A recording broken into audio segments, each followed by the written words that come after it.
passenger car market. He'll share with you the details of volume, etc. But we have also made some very strong plays in that segment in the last 24 months. In the compact SUV, we have launched the Nexon, which is one of our most successful products actually. And also the very rugged true SUV, which is the Hexa. Now, between that gap, there was a space for another sort of luxury mid-size SUV. This is something we spotted long time ago, and we were debating within the company how we would bring a product like that to the market. At the same time, we had the JLR, or the Jaguar Land Rover acquisition, which in 2008 we acquired. So so we were wondering how can we really take advantage of the JLR acquisition.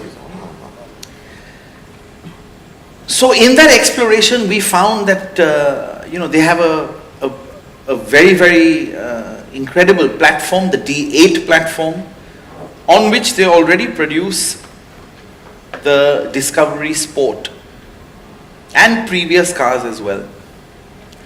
But not only the platform, we got a lot of learning from Jaguar Land Rover, how they design and engineer their products, engineer for quality, design for manufacturing, how they follow a gateway process. So we adopted all of those best processes and systems from Jaguar Land Rover, married it to the platform, and then brought this product to life. So one thing was we wanted a genuine SUV. Genuine means what? This is not a hatchback which is given some muscles and people call it SUV. Genuine means that everything that lies underneath this car can truly perform like an SUV. It was also a very, very good time for us to bring in the next level of our impact design language. It's called Impact 2.0. Let me share with you one story. Actually, when we started the project, we explored many avenues. In fact, I've not shared this before with many people. One of the possibility was that we take the Land Rover Freelander, which is on the same platform, and we just put the Tata badge. And I remember the discussions we had within the company as soon as we saw an image of what that could look like, and it was immediately dismissed. It was dismissed because it would hurt both the brands.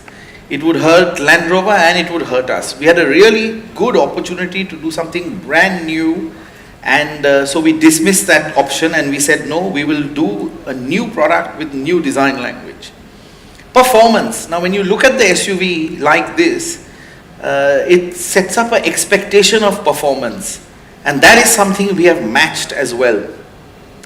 Manufacturing excellence. To make a car like this is our flagship product, as you know. The fit, finish, build quality, everything has to come together.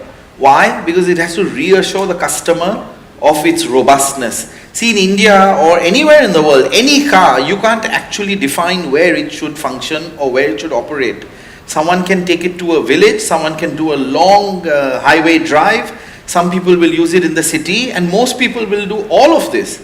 That means they will get away from the weekend, the road may go off-road as well.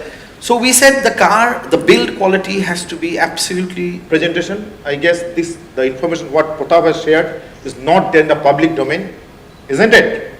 So you must possibly got to know a lot about how the car is designed, how the car is made, and there's a whole lot of information.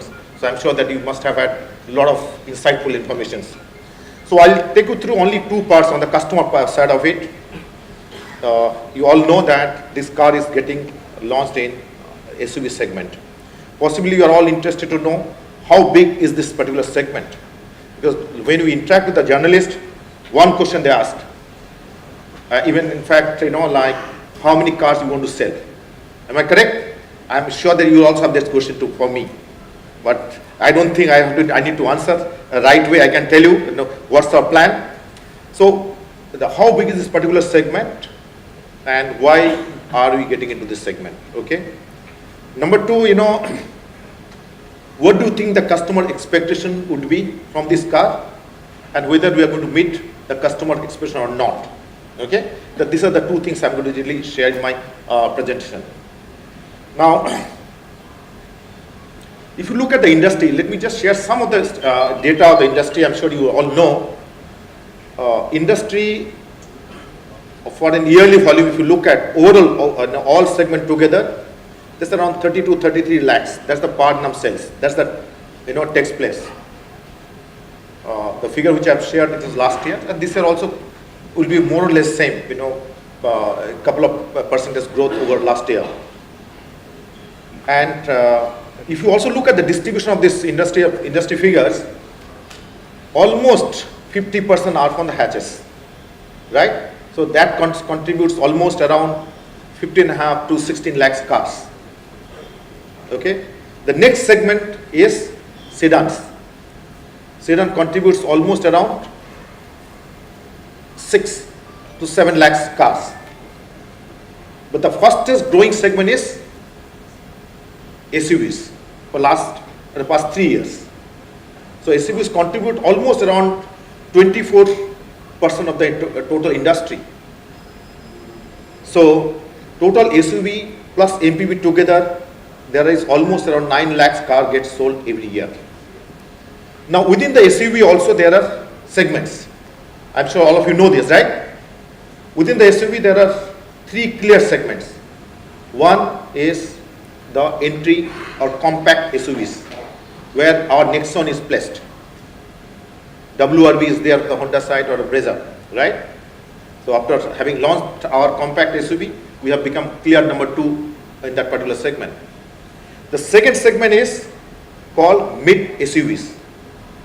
So compact SUV out of overall, if I don't include the MPVs, so around almost it contributes around 7 lakhs car per annum. So compact SUV, the range is somewhere around 3 to 3.5 lakhs. But the mid-size SUVs, which is where like you see our Hexa or XV 500 or Jeep, all these cars are there. So that they sell almost around 3 lakhs car. Then the premium SUVs. So that yearly the volume somewhere around 70,000 or so. But the car which you have launched, Pratap has took you through, like we talked about, the car is bigger than XV 500. It's wider than XV 500. It is a 2-liter engine. It is bigger than your Jeep Compass. It is wider than Jeep Compass. It's also housed on the more or less similar kind of an engine specifications. But if you have seen its presentation carefully, it has got lot of features. So we are positioning this car is, of course, it cannot be on a compact SUV. It is an premium mid-size SUV. There's so much of response. Our response is excellent. Only one answer I would like to give you. We are currently, this product has already gone almost 3 months waiting.